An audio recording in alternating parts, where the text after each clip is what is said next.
گزشتہ رات رکشے میں فیملی کو لوٹنے والے اسٹریٹ کرمنلز کی C C T V footage J T V کو موصول۔ تفصیلات کے مطابق جعفر طیار اونو محمد اسٹریٹ نمبر 3 میں ڈاکوؤں نے ایک اور فیملی کو لوٹ لیا۔ رکشے کی چابی لے کر ڈاکو فرار ہو گئے۔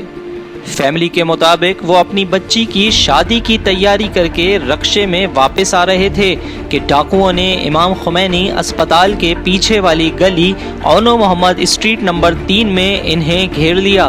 سارا سامان اور رکشے کی چابی لے کر ڈاکو فرار۔ سی سی ٹی وی فوٹیج میں دیکھا جا سکتا ہے کہ اسٹریٹ کرمنلز نادیلی اسکوائر سے رکشے کا پیچھا کرتے ہوئے داخل ہوئے اور اونو محمد اسٹریٹ نمبر 3 میں موقع پا کر فیملی کو لوٹ لیا۔ واضح رہے یہ پہلا واقعہ نہیں بلکہ جعفر طیار میں مسلسل یہ کرائم ہو رہے ہیں۔ کچھ کرائمز کی C C T V footage سامنے آ جاتی ہے مگر روزانہ کی بنیاد پر ہونے والے کرائمز پوشیدہ ہیں، لیکن پولیس اور قانون نافذ کرنے والے اداروں سمیت علاقے کے اسٹیک ہولڈرز بھی اس موضوع پر مسلسل خاموش ہیں۔